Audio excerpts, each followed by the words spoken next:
There are many stories in the Philippines.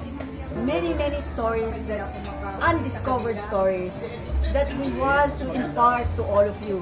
Like Baguio, for instance, you know, the history of Baguio, the culture, the heritage is so rich. So we have so much really stories to tell. The industries are just waiting to tell their stories.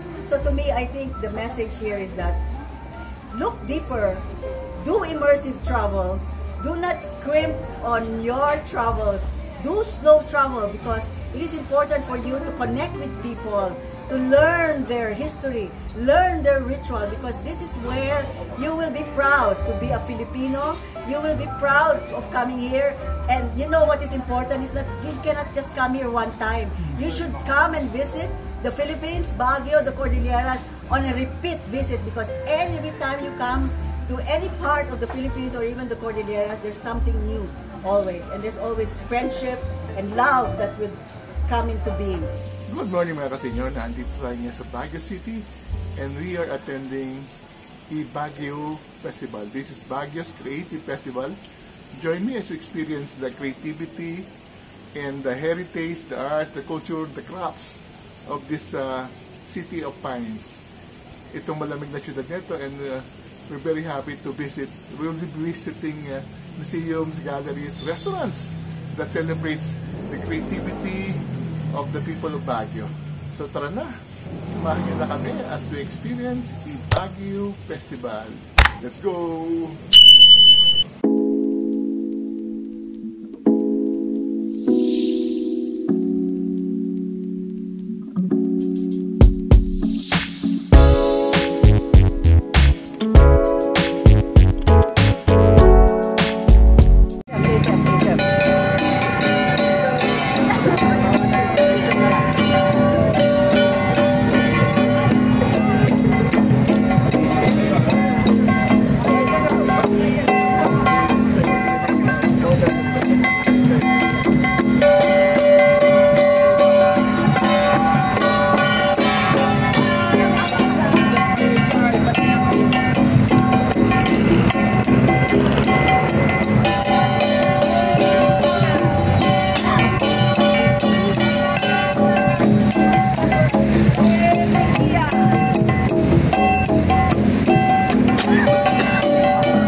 Residences at napakaganda naman ng view ng ating rooms.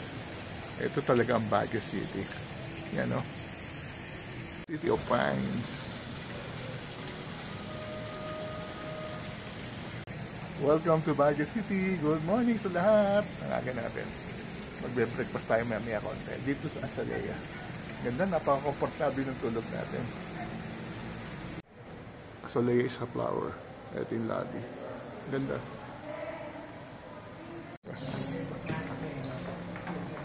Tayo. 3, 2, 1. Kuya J ba ito? Wow.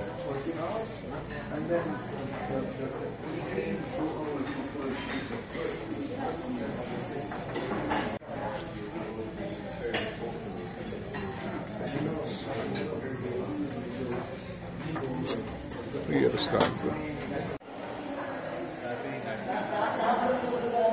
Azalea Residences. Sabi ito sa Azalea.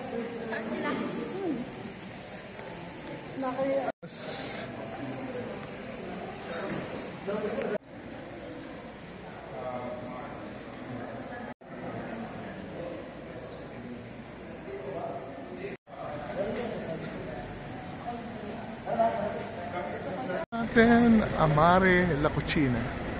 Morning po. Are you the media group? Morning. By the way, I am Ray pala from Barista Workshop. Introduction to coffee. One dito sa Amare. Morning. Hello po. Nice to meet you po. Our media team po. Hello po. Ed po, Ed. Joseph, Manila Nice to Times. meet Nice to meet Good you. morning po. Good morning. Good morning. Itong bahay ho na to na kung saan kami, this is the house of Vice President Lopez, no, Marcos time. So later, mas ma-appreciate po natin siya from sa likod. So Amare po is around Luzon na, but this one is Amare Plus.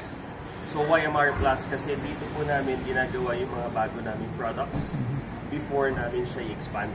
At the same time, dito rin po kami merong farm to table na sinaserve. So mostly from yung mga sobra ng mga farmers, ginagawan po namin siya ng menu. Tapos dito lang po namin siya ginagawa. Amare exclusive. Tapos, sikat po kami sa Wood Fire Pizza. Kung ano po yung in-order ninyo, kayo ho yung gagawa. So, yung experience, sino pong gusto kong gumawa na mamaya? Kami. Sige ho. Tara ho. Own gelatos, so ice cream. So, meron po tayo. Wow. Strawberry taho. Bazooka inspired. Tapos Event Bakery. So, may sarili na ako sa bakery. Basukas in bubblegum? Bubblegum, sir. So, yun lang, sir. Pagkakain mo niyan, walang comics. Okay. Ayaw comics eh. I remember yung bazooka. Pwede nga lunukin, syempre. Opo. So, pati bakery kami rin yung gumagawa. So, ito po yung recent ng trend sa amin. Ube leche flan. Ube leche flan. Ito yung first na artist ko eh. Si May. Ito po yung first namin. Si Ma'am Mayan. So, Baguio City. Gumawa din siya, nag-print siya ng mga naki-collab ho siya with Katingko. Katingko? Oo. So, local artist daw yun nasa harapan eh. So, pwedeng i-frame. Ayan po yung sabi. Ang paborito ng mga matatanda.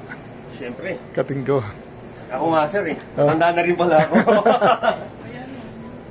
Astra ho. Ito ho yung mga walls, hindi rin ho pinagalaw na may-ari. Kasi old na plywoods daw ho yung gamit.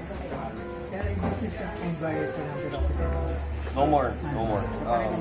Hindi na sir. Nabili na ho siya ng taga-Baguio. So dito ho yung mga rooms. Pakita ko. So how old is this structure?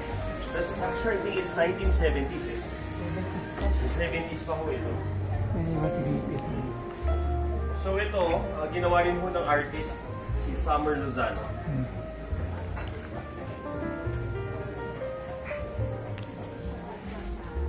Summer Luzon. Ito po yung first 20. House of Lopez. Okay. Talagang original. Maintain your room, sir. Maintain. Ito naman, gawa ni Art Lozano. Apo. Dito daw po yung ibang sasakyan ni Vizcaya. Okay. Amoy na amoy yung old wood Apo. Ito, local artist din yung nag-mural po sa amin, mga students from UP.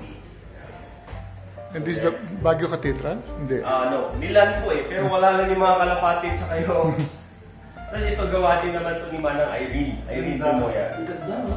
Uy, ganda. Hindi mo tinitingin ko kanina pa eh. Ako. Manang Ivy po ng... Irene Dumoya. Sa Kalinga? Kalinga po. Oo.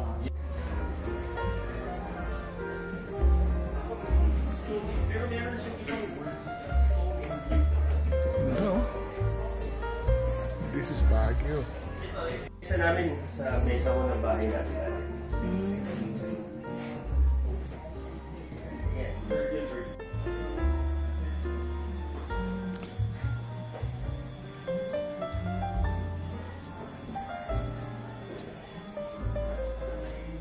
Usually, sir, ang ginagawa namin is 2 to 3 months. Tapos after nun, we're trying to post another artist.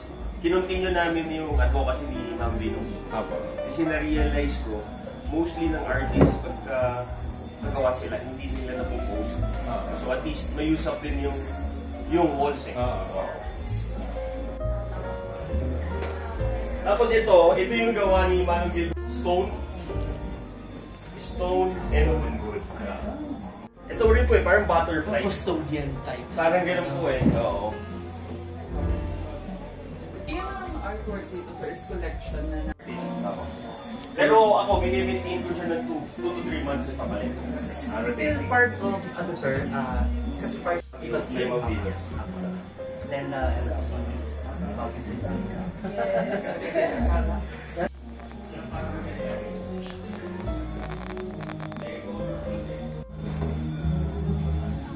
kakaiba siya kung Maganda. Tapos yung price niya, mura ba? Mura. Very playful. Dito ako natuwa eh. Kinagad yung sa lawal. Kasi nakita na lang talaga yung nakita na lang ay nasabihan na lang sila. Gastos. Pero masaya rin eh. I think it's a good investment as well. Yes, of course.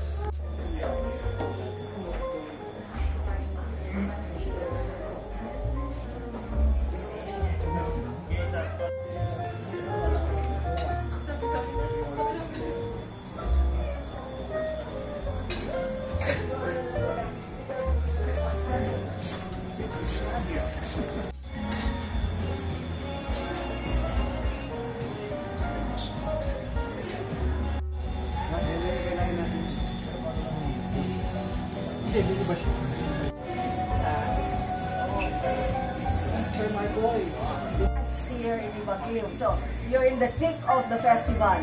So, thank you. Maraming salamat sa pag-akyat nyo. Si Marty, sa punta na lang. Thank you. So, Thank you po. Edmark, we're so happy that you're here also. No, kasi siya, well, Amare has grown. And so, si Ed talaga nagsashadow siya. So, I'm glad that he's here to welcome everyone. So, maraming salamat. You can interview him, his journey. Oh my God. Amare is a homegrown. We're very proud. Baguio is very proud of what he has achieved. And it's part of the narrative of Baguio. It's a part of the added value in the city that po sila mga homegrown that made it successfully and has spread their goodwill as Amare in many parts of the country already. So, thank you, Amare. So, we congratulate you. The Guardian, this is the old Lopez house in Baguio. Vacation house. Experience ko ho sa inyo. Yes, thank you. Yeah, ho pati. Oh, Sila. nice.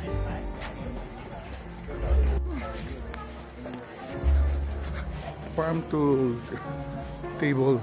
May mga event place sila.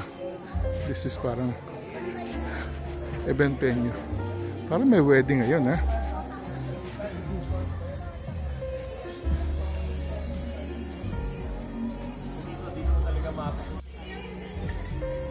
Pagka sa harap din mo mapapansin na maliit.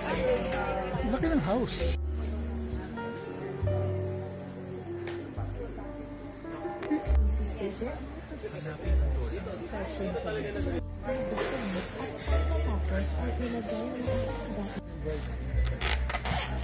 So ito po, kung mapapansin ninyo, di ba 2 floors, yung sa baba, itong babaho na yan, dyan ho yung bakery namin. Bakery, production ng ice cream, and then siya na rin ho yung nagsusupply yung bakery namin. Gagawa na kayo. Thank you, sir. Strawberry suka. For this year, we have lots of activities and celebration of our Ibagyo 2025. Last November 14, we had our opening of the Ibagyo 2025. And then apart from that, we have activities every Sunday showcasing the products or arts, crafts of our artists and artisans. And apart from that, we have the gastro art crawl involving our various restaurants and in collaboration with our various artists, also Cordilleran artists. So kailan nag-start yung objective ng Ibagyo Festival? What is Ibagyo actually? Okay. The Ibagyo Creative Festival is a celebration in designation of Baguio City as creative cities for crafts and folk arts. So this is in a way, or it's an avenue also for us to showcase our artists, local artists and artisans here in Baguio City. So the designation of Baguio as a creative city for crafts and folk arts was in 2017. So after that, the members or our artists and artisans and members of the Creative Baguio City Council, it was then headed by individuals such as Ma'am Dina Stan, Ma'am Adelaida Lim, Ma'am Divina Bautista, Tatay Kidlat, Sir Ben Cap, or National Artist Council. They, in collaboration with the city government of Baguio, has established this Ibagyo Creative Festival to, as I said a while ago, to showcase our city as a creative city for craft and comfort. Okay, help yourself to the book. Appetizer. Diba sarap Has always been there. dito sa Amati. Influencer si Marian. Nice to meet you all. Can you explain drink? So, I'm exploring drinks po na pwede sa Ibagyo. And this is a strawberry foam po. That's coffee. So, and then there's another one that I'm gonna bring out. It's chocolate that has strawberry as well. So we wanted to incorporate strawberries in our drinks. So this is one sample po. So This coffee and choco. Yes, so this is the coffee-based one po. And then the other one is gonna be chocolate. We're just brewing the chocolate for now. And then we'll have it out. So when are you premiering all of this? Today? Today. Oh, di ba? Tour po kami ng sayote. Sayote. Sayote. Sayote. Kung gusto niyo pong subukan. Pwede pala siya. Yes. Tayo. Maganda po. Gusto ko marinig yan. Yeah, we want to hear the story of the sayote. Yeah. Sayote Chara. During the Spanish period, di ba? Colonial period. Meron tayo yung Manila, Acapulco. It's the trading for more than 300 years. We've traded. Spain was the superpower at that time because of their navigation and colonialization and all that. So Latin America was colonized by Spain. Mexico, as we know, was colonized by Spain, and many others were colonized, including us. So, but we found ourselves very fortunate after 500 years na nga ito, di ba? So fortunate that we are the link between Europe and Asia. So they pivot in the Philippines because of the Acapulco, Manila trade. So anything that comes from Europe goes via Mexico, Acapulco, and brought into the Philippines via the galleon trade, no? Acapulco, Manila, and everything is brought down here and exported all over Asia. So tayo talaga yung hub where trading began. So everything, so lahat tayo nakikinabang din kasi binababa. You know, the reason why Bicol is a province that is chilly because the galleons, no, coming from Mexico also unload there, and mga chili dyan nila ina-unload. Kasi Manila, the port in Manila is kind of expensive when you unload here. You pay more than, kaya galleons were unloading in many other places in the Philippines, including Aurora and Quezon. May mga galleons dyan, no? So, the story of Chayote is that during the Spanish period, when the trading was ongoing, soldiers from Spain would go to Mexico and accompany this trading and all that. So may mga sundalo talaga pumupunta sa Pilipinas, right? Colonial we were part of the colony of Spain. So one of the soldiers from Spain, from the coastal area of Spain in Costa Brava, came to the Philippines, no? Via the Acapulco, Manila trade. And because dito sa coastal area, andyan yung mga Valencia oranges and all that, no? And then, chayote, because it came from Mexico, it's called chayote. It's not chayote. Chayote was really the ano. So, he started to bring the seeds of chayote via the Manila Acapulco trade to the Philippines. And his name was Masfere. Oh, ayan na, Masfere, right? So he was a Spanish soldier, and Masfere, the soldier, found his way to the Cordilleras, and went to the mountains and lived in Sagada. So he brought oranges and he brought chayote already. So that's the history. So chayote was planted in Mountain Province. And kaya naglago, and dito now, diba, it has become part of the vegetable that we know. But it was called chayote. It's Mexican. So more than Spain, actually, a lot of things come from Mexico. Our barong is Mexican. Our games, yung ganon, is Mexican. Tamales is Mexican. Tamalos is Mexican. So a lot of that is handed down via Mexico. So our ano talaga is really mixed. So Masfere lived in Sagada, married a local Igorota. So and sired a very famous man who is Eduardo Masfere, happens to be the father of Philippine photography, whom I launched last year. His photographs. So we're very proud of that. But the backstory is of the father bringing all of this. So even orange, kaya you know when people talk about that's Sagada oranges, but iba na ngayon ang ano. But they still have their farm in Sagada where they grew chayote, grew the oranges. So that's how chayote came to be. So nag-proliferate all over na. So in this area, in Benguet, dami na. So ganon. So that's the story. So now, may strawberry po na puree and then the strawberry cloud, same as the coffee. Okay, strawberry pa rin. Yes, strawberry pa rin. Strawberry. And I can talk about the colonial period also of Baguio. Okay, in the 1900s when the Americans were here, you have to remember 1889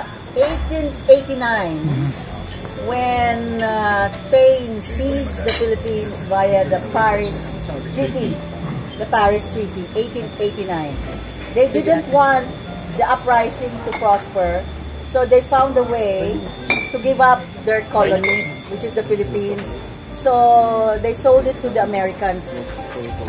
They sold the Philippines to the Americans via the Paris Treaty in 1889.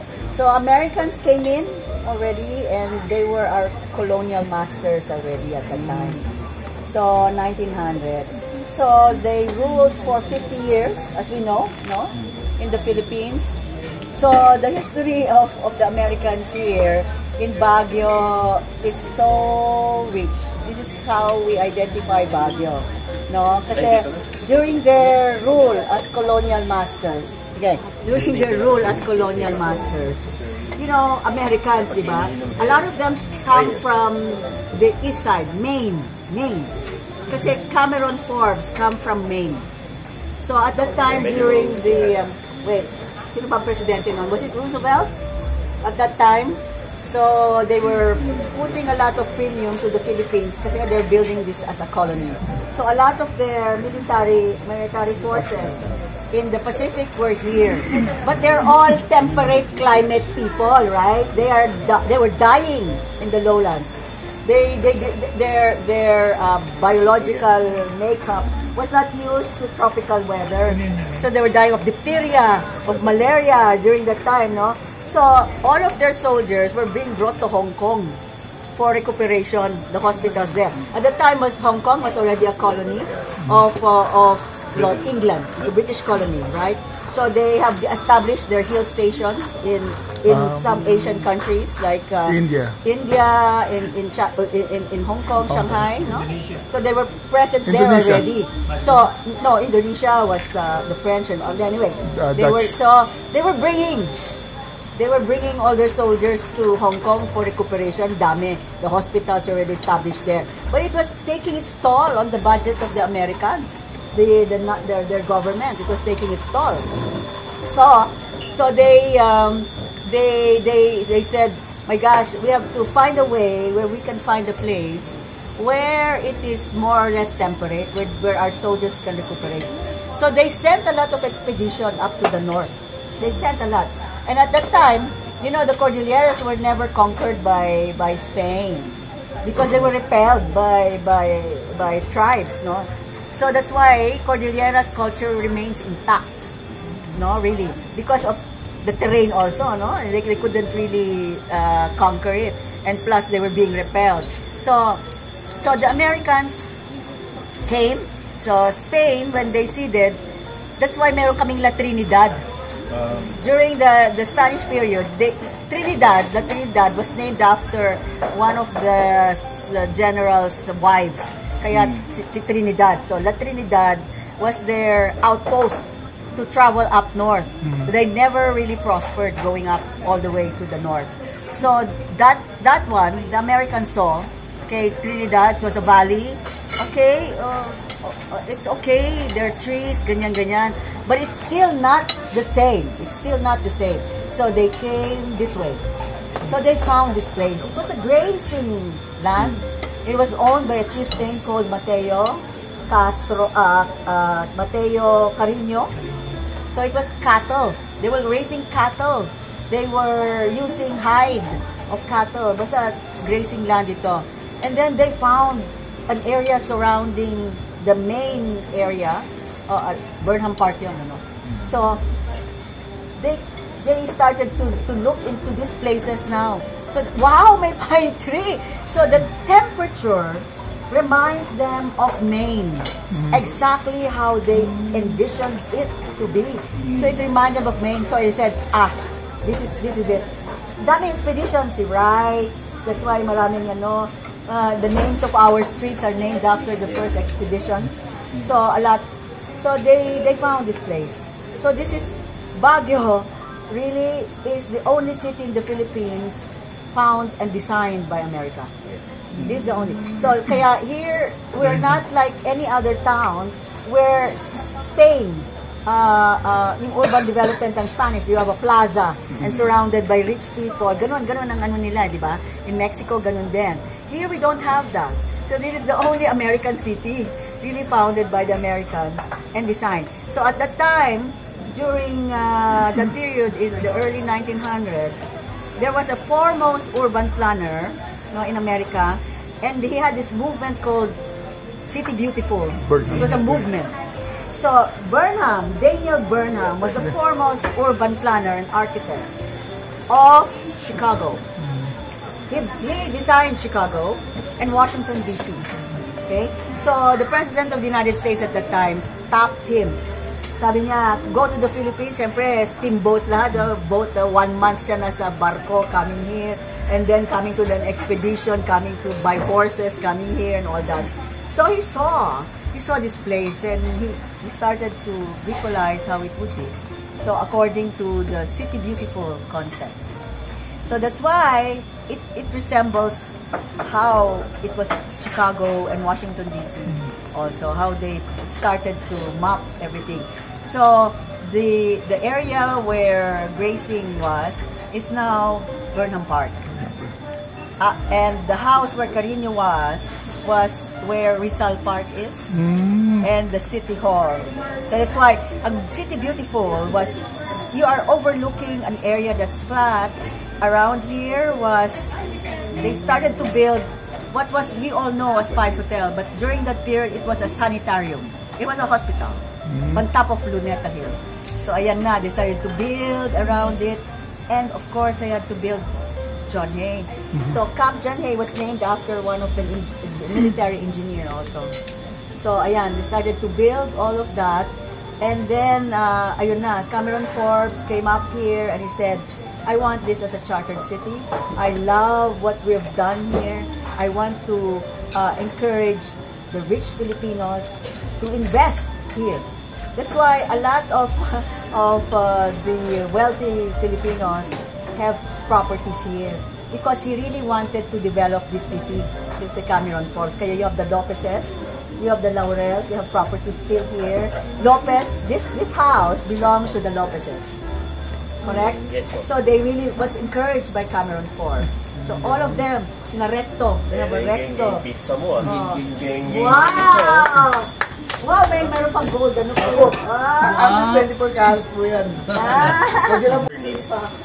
This is the second one. Tama, no? Yes, sir. In Bacon. Correct, sir. Makinig kayo. Baguio is the capital of the Philippines. Kaya siya nag-summer capital. So it's not just about the weather. It is really talagang, it became Kaya pala may mga court of appeals, may mga sarili. Kaya andito yung justice here. Yeah. Supreme Court is here. So the area na talagang exodus. Who built the mansion? It is Cameron Forbes. The mansion house was named after his house in Maine, because it was called mansion. So he adopted the name of his house to the mansion. Kaya mansion house siya. So that is the official residence of the Governor General at that time. So they will meet there, the cabinet will meet there for their sessions, but it's surrounded by all their cabinet. That's why they lived in all of this. Kaya until now, the houses are still here. They still use them. But it is only the Department of Justice na lang, and would come here still on a regular basis. Kaya summer, andito lahat mga judges, andito, Supreme Court is here. It's the only one now that does that. So they're continuing the tradition of coming up here. Yung pine trees endemic sa Philippines? Yeah, this is Benguet pine. Benguet pine. What was brought by the Americans were the one that's tall, strawberry. So this is different from Agoho? No. Agoho is not a pine. Okay. It's not a pine. Benguet pine. Benguet pines. Benguet pine. So during the American period. So nandito na siya. So I thought dinala. Naman nagsabi kasi it was brought by the Americans. A lot of them, of course, propagated it because they had to timber. They had to build John Hay. They had to build homes, right? That's why their homes resembled their homes in Maine. It's almost the same architecture.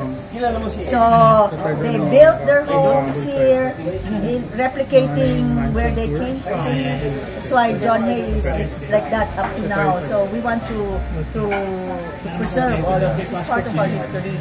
So many years they were here, of course. And I always say, this is where World War II started and ended also.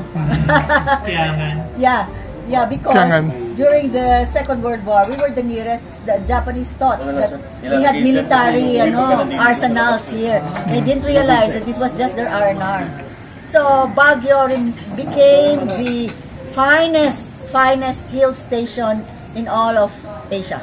Pero ang sabi daw, those Japanese who built the Cannon Road are officers daw, kaya... No, there were Japanese even before the Americans came. Kasi there was a, they would come here to plant vegetables. Also, the Japanese were really, part of the landscape na of this area. Even Germans were here during the expedition of the Americans. In fact, the German guy was the one who accompanied them during one of their expeditions, Germans.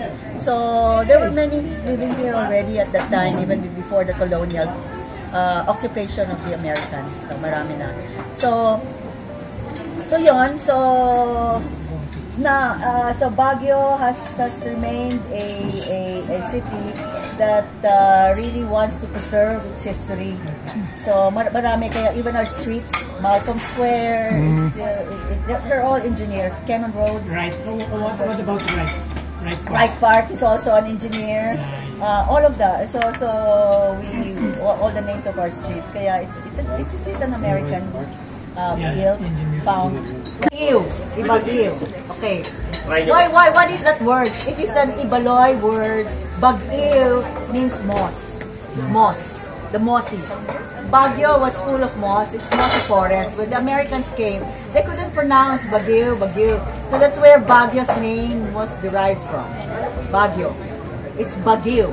So when you say now Ibagyo, that means there are moss. There are moss. And moss is very resilient. Very resilient. It gives life also.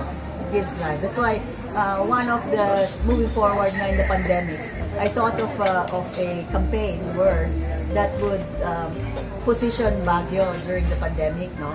Kasi everybody knows, summer capital, the city of pines, and all that, gas na rin. Everybody knows that already. It has always been that. So I said, let's position it.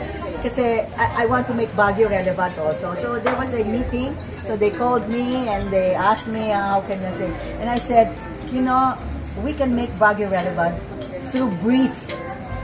So I said, breathe, Baguio. So, what happened in pandemic, right? Tourism fell to its knees.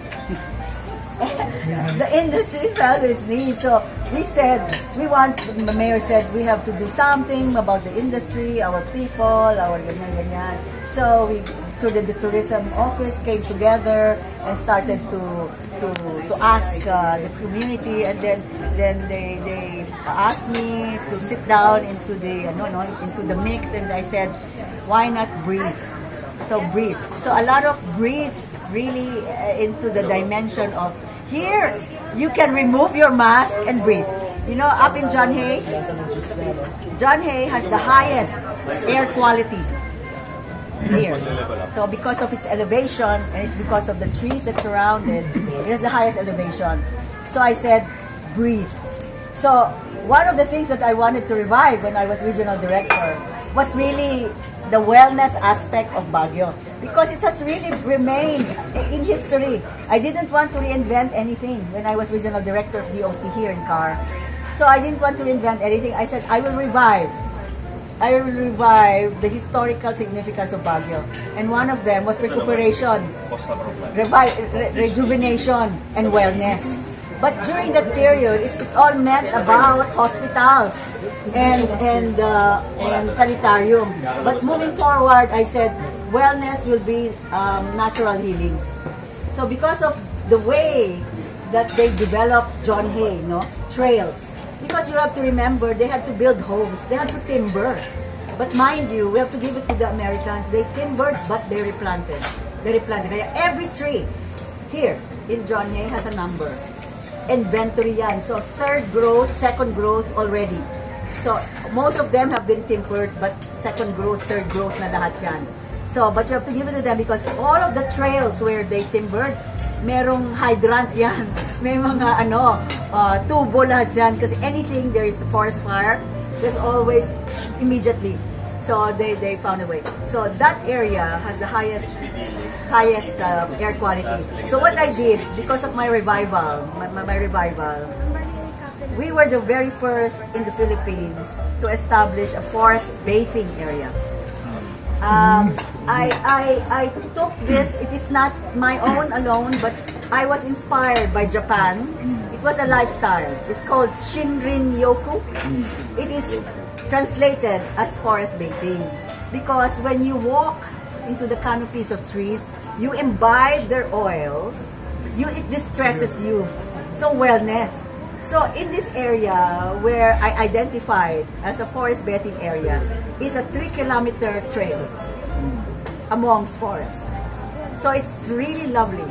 So it's very meditative, and the trails there very nice, very calm, and all that. So I made it so relevant that during the pandemic, it was a relevant area where people can remove their mask, walk in trees, ground. So wellness. So the revival of wellness for Baguio started when I was regional director. I said I will revive wellness. So come to Baguio. So during the pandemic, talagang relevant siya. You can remove your mask. So people will come and really go to the trail. I think 3 kilometers. And because in 2017, as regional director also, we've established sabi ko, I want a new positioning for the city of Baguio. Not only because people come here, having come from being posted overseas kasi ako. I said, I want another dimension of the city. So I started as regional director. I said, I want a revival. I want to revive its history. I wanted to revive many things in the city of Baguio. So I said, I had a program called Rev Bloom. So it's all about revving up, revitalizing, and revisiting. Revving up, why? Because, you know, with the unmitigated urban sprawl now, you hardly recognize Baguio already. You had hardly, when I arrived here in 2015, I hardly recognized my city. My gosh, the urban sprawl and the CBD, the Central Business District, so, I don't know, topsy-turvy and all that. So I wanted to revive many things. So even the parks, I wanted to put more flowers. I wanted to revive Everlasting, which was lost. Everlasting. So I wanted to revive all of that. So I said that's part of the identity of the city. It's losing it. It's losing it. So it was not a marketing or promotions campaign. It was a call to action. It was a call to action for the citizens of the city of Baguio. So I said rev up. So during my stint as a tourism officer, TPB ako PCVC, TPB. So marketing and promotions talaga ako. I took it upon myself to look at tourism, not just a fountain, a waterfall or a mountain. I said tourism is all about storytelling. Correct. It's all about storytelling. It's the stories that we talk about in a destination that make people interested. And I felt that our history, our people, our tradition, our culture, our attractions. But you have to talk about it. That's why more and more I am convincing our industries here, the hospitality industries, the service industries, to be part of that narrative. So, there was an opportunity for me to make Baguio a member of the United Nations Creative Cities Network. So it was during my time that I was invited to listen to creative cities. So I said, oh my gosh, I think this is one of the things that would propel Baguio with another story. Even before that, Baguio is already a thriving city where creative was abound. Remember, we have 2 national artists in our midst, Kidlat, Tahimik, and Bedcap. And a lot of creatives have come trekked to the city of Baguio to imbibe that creativity. So marami. The creativity of Baguio as the gateway to the Cordilleras, comes from the influence of the entire provinces of the Cordilleras. So their symbols, Dingling-o, their crafts, their rituals, their folklore, Banawe Rice Terraces, intangible, UNESCO, and all that.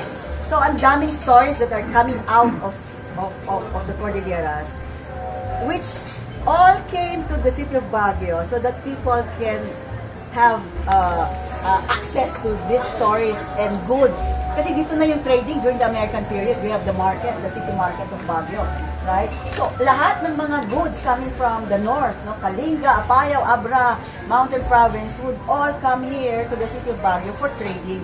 So that's why Baguio has become the commercial hub of and the gateway to the Cordillera. So I said, what could be better than providing a new narrative for the city of Baguio and making it a member of the global community, international.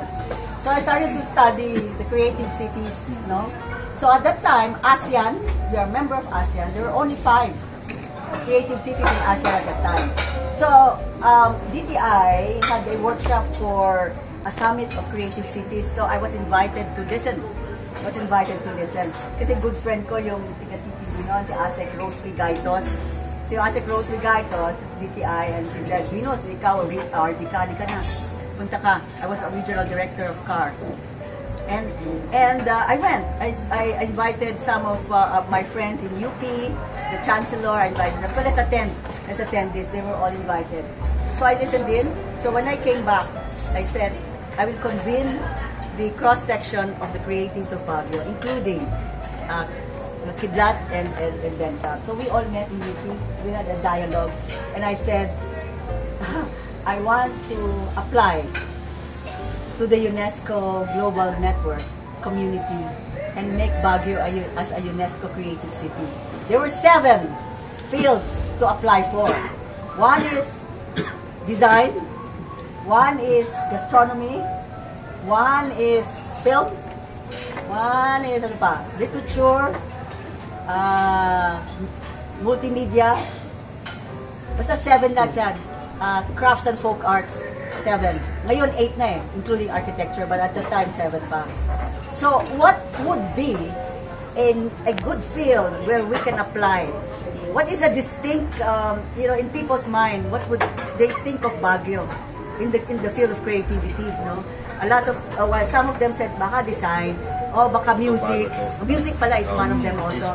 O baka something else, no? I said, a lot of people come here for our crafts and artisanship.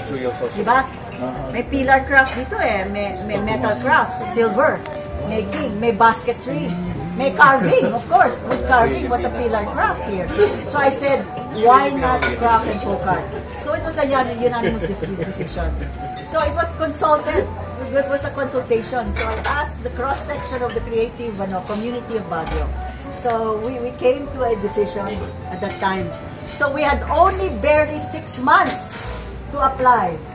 Because every 4 months yan. 6 months na lang. So sabi ko, okay, we'll do it. So we apply. Ganito kakapal. The dossier. Ang daming question, ang dami. So I had to convene everybody. So I had to involve the entire industry also, including the LGU at the time. Mayor Damogan was the mayor. So I said, okay, normally the city would apply. But we took it upon ourselves as DOT when I was regional director to put momentum into it. So we applied. So kami ni Chancellor Rovillos of UP.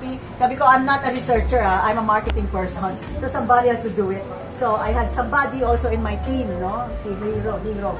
So sabi ko, mag-research ka na itong mga questions, ganyan. So ang City Hall, binulabog ko talaga.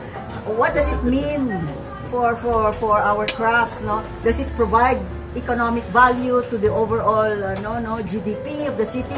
Kasi you have to answer this. If I were, kasi UN tayo, no? So ang UN talaga, ang tenet nila is alleviation of poverty. Ganun yun UN, the 17 SDGs. So ang creative cities belong to the number 11. Sustainable cities. Number 11 of the 17. Right? So we belong to that. So ayun na. So yun ang hugot, no? So meeting. Ano po, up to the last minute, kailangan ma-endorse ng NCCA, kailangan ma-endorse ng isang private sector. So I asked Habi, as a textile, Habi Foundation, have to sign. So siyempre, the last to sign is the city mayor. Sabi ko, Mayor Damogan, sign it na. Kasi we have to submit it. Kasi you go through a vetting muna before you are even qualified to enter into the global arena. So we had to qualify 6 months. So talagang feverish up to the last moment. I knew that we were 6 hours ahead of Europe. So you have to submit it to Paris, UNESCO. So via Manila and all that, no? So last minute talaga, we were able to submit. Little did I know that there were 2 more cities who applied with us, 2017. It was Cebu, they applied for design, and Angeles, they applied for gastronomy. So tatlo pala kami, I didn't know. So 6 months, no, we started in April, May, June, July. 3 months we had to already provide them with vetting, no. So talagang feverish. So we gave them last minute. I had NCCA, the executive director sign it, but he was on leave. Sabi ko, my God, you have to sign this, So I promised UCCN, United UNESCO Commission. I said, I promise I will send the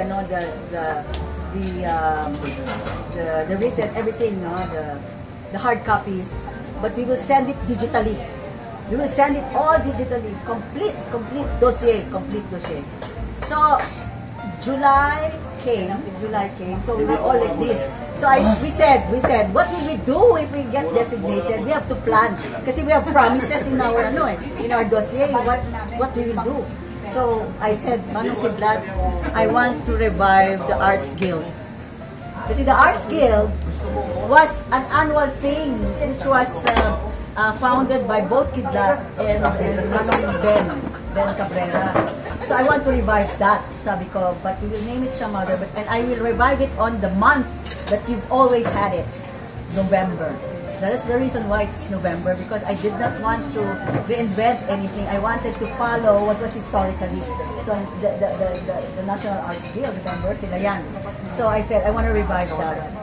So, and I want to revive many things on art. So that's why. So many things we were discussing. So come July, no, United Nations, UNESCO comes to us and said, Baguio made it to the first phase. So drop ang Cebu, drop ang Angeles. So I didn't know why. Probably because we were complete with our dossier. So it was only Baguio in the Philippines that entered. It's about the presentation yata. Probably. Because yung presentation yata ng Pampanga focuses on how Mexico influenced the cuisine. Okay. So I really don't know the other way around. Yeah, dapat ganon, no? So ayun, so moving forward now, November was the month where they will announce lahat ng mga UNESCO, the new members now, the new global members.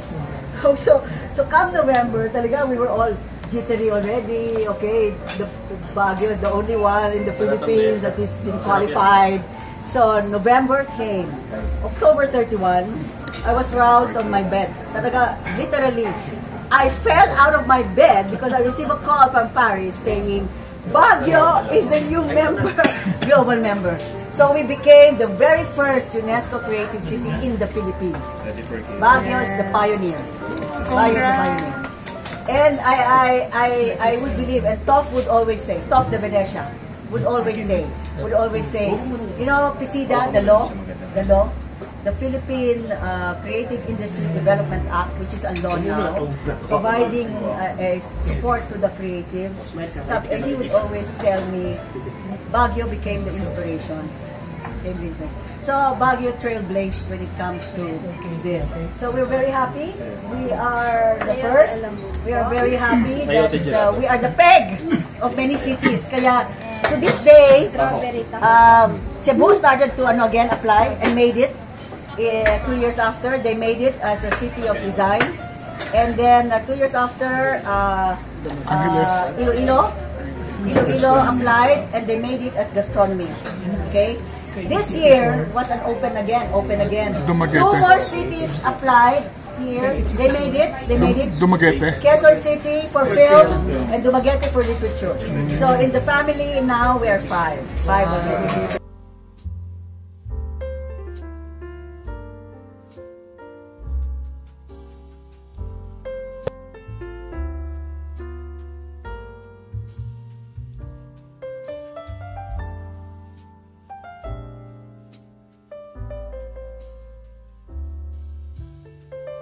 Kasi I think the Filipino people are, that's what is manifested.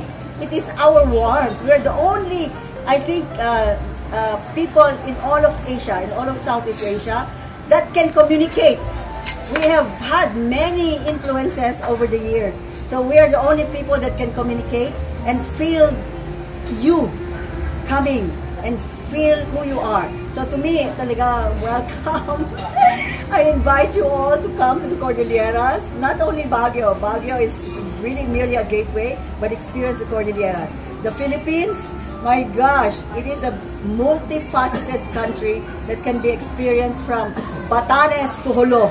So everybody is just waiting for you. We have sustainable communities waiting for you. You can experience the rivers, their culture, their food essentially. So come and experience us. We are a unique country in the soul of Asia. Thank you. Convention Center. Oh my God. Here we're on our 8th edition already. So every year we celebrate. It is not it's not really a festival where we invite personalities, or it is really a celebration of artists. It is our way of thanking them also, or our creative workforce, and it is open to public. You know, we invite everybody. This is a celebration of the entire city of Baguio. So it's open to everyone. We do not issue invitations, formal invitations. So this year, the 8th na nga. So every year we have a curator that does this. So this one is being curated by Clinton Aniversario. So he's a multifaceted artist. He's a carver, he's a painter, he's a sculptor, he's a photographer, he's a collector. He's multifaceted. So he curated this year's Baguio, Clinton Aniversario. This is his private collection. So I like it because he made use of the existing, deck like chess. So this is his collection. So he brought it. So it's a nice welcoming thing. Wala lang it. So yeah. So this ushers it. So maganda.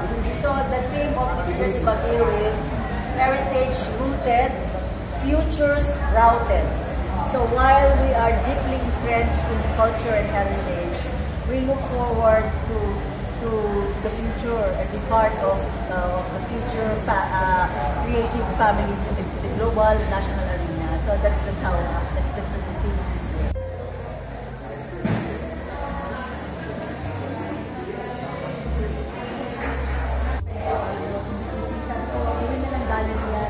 So that's under the care of yung kasi sa local word ko.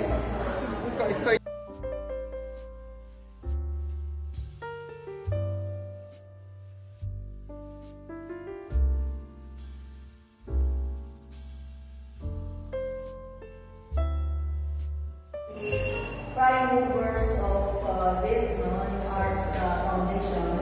So you may have some tayo. Pwede sa tayo. Sa post of I think it represents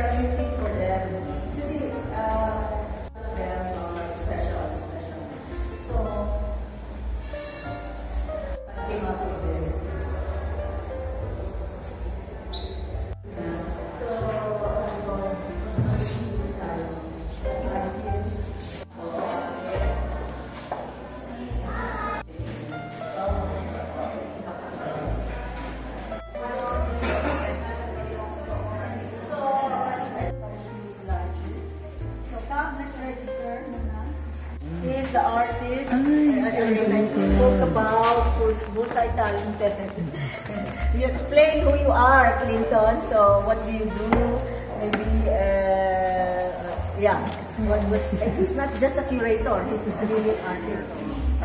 Yes, I am Clinton Aniversario. I am Baguio boy. I do a lot of crafts and arts. Like sculpture, painting, photography, installation arts, and everything na basura pwede kong gawing mabibigyan ng second hand.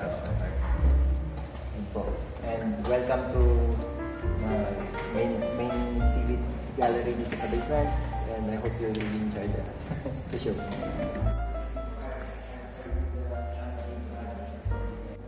Other arts, then babalik ulit, be inspired ulit sa mga sinaunang arts and crafts, then pabalik ulit sa future. Parang actually, this is working. Working? Pwede niya akong pan. Sinubuk. Dami na sinubuk kasi, kaya i-try niya na i-press dito. Kasi ikot siya. Sino kahawak? Sino mag-tulok ng ano? Nandun, dito. Meron naman. Sige, sinong mag-iikot? Kailangan may hahawak. May ikot. Sinong gusto mag-iikot dito? Yung Ito po taga-tulong. Kailangan may hahawak. Kasi tutumbay. Mabigat pala ito. Oo, yan. Kung sino ako nang ikot. Ay, hindi kasi hawakan. Yeah, hawakan na. Sige, hawakan niyo po. Sige, kaya na support. Para akong luwang. Ito taga-ano lang. Ay, umiikot siya. Lalabas dito yung juice. Sige, minsan kalabaw. Kalabaw talaga siya. Yun na yung juice. Inumin nyo ngayon na. Ano tawag nyo ulit? Dapila. Dapila. Kaya lumalabas yung juice. Actually, it's clock rin yan. 12 yan. Yeah, meron Hindi juice. nakita yan. Stages ng COVID.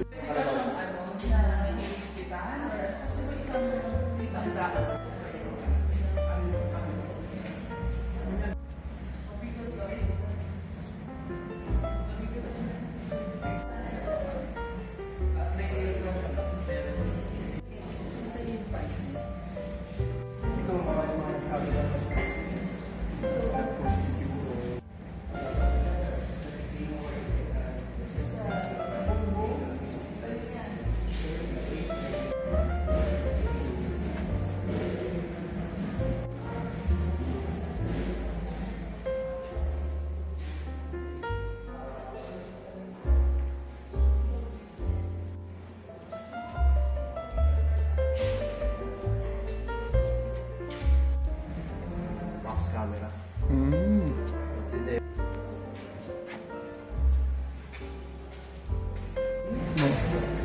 Bale dito yung pinaka-developing box. Dito yung exposure. Pwede po mag-testing mamaya po. Sige. Sabay-sabay na siguro lahat. When it's working, 8 by 10. Pwede ko po kayong picturean. Oh, please. Talaga? Cameras. How old is that? It's 2025, 3 months old. Derek is an artist, but he's also a collector. He has a Yes. museum. He has a photography. Oh, wow. Using the box camera.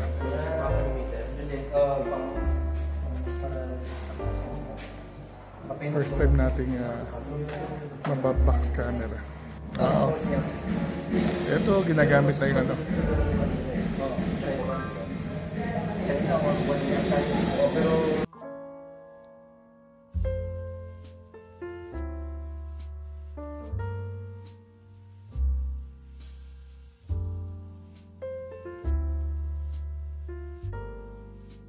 So ito na, nakunan na tayo.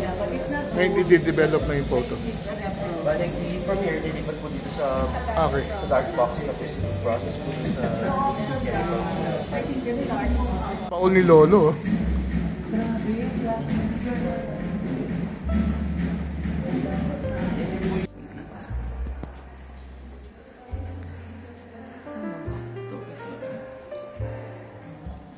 Nice.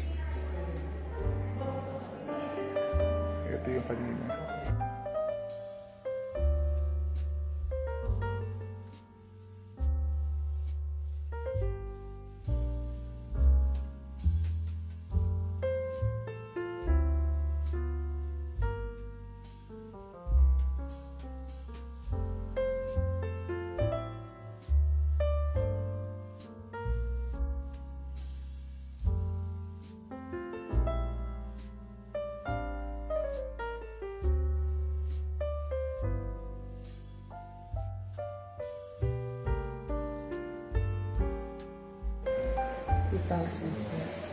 So this is your work.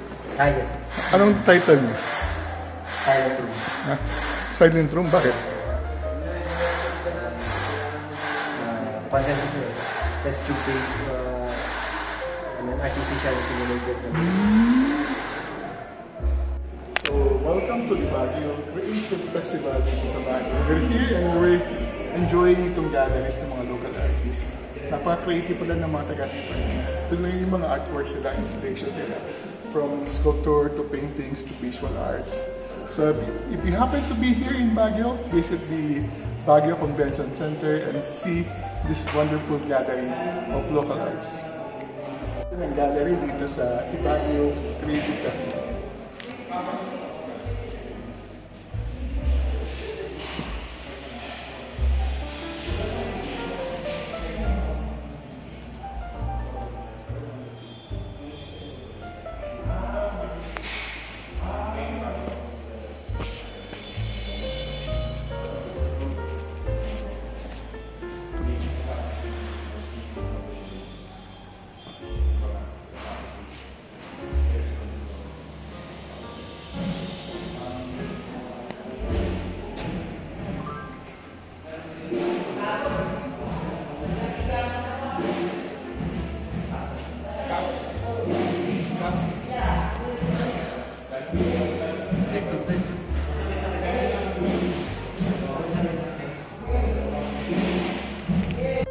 So this is, if you've heard about Baguio being a smart city, this is where the command center is of the city of Baguio, in that room.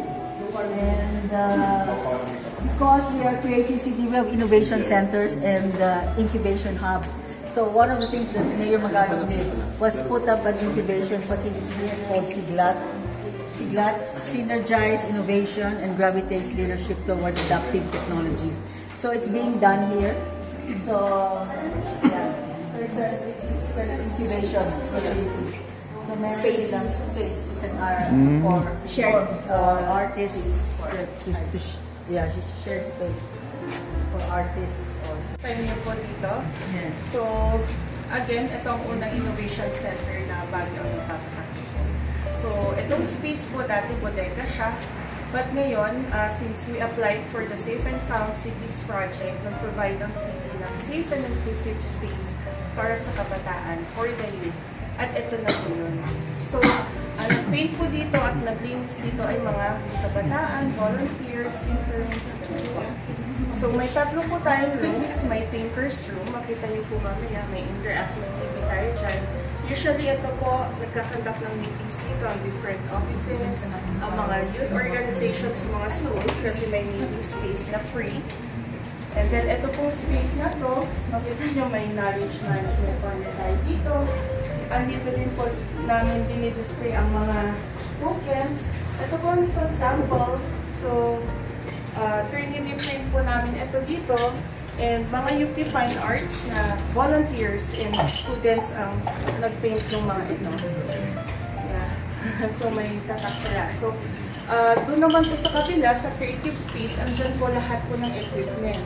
May 3D printers, may resin printer, vacuum forming machine, CNC machine, virtual reality headsets, and embroidery machines.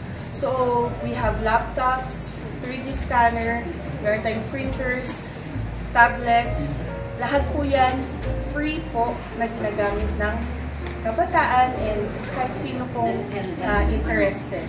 Kahit po hindi taga-Baguio. So, dito po, nag-accept po kami ng mga interns, interns or mga immersion students from Baguio City, meron from La Trinidad, meron din from Pangasinan. Dito po sila nag-interns. And we also have volunteers also. So, yung iba po, makita nyo dito, mga samples ng mga native 3D print, meron po tayo dito. So, yung iba, pinipaint na lang din nila. Meron naman tayo mga, ito single mother siya, galing Dizon Barangay. And pariniwan niya lang. Kasi may mga partners po tayo, mga international partners. We have UNDP, CityNet, Wigo, mga yan po, mga funding partners din po na nakakatulong sa sa ating lahat. Their works are being exhibited overseas na rin also. They're very popular. They've gone to many galleries. Parang control pa. Children. So it's an interactive mural now, which is done by many people. Many people. So when we opened the Baguio, we unveiled this. So it is a creation of children, of community work all over Baguio.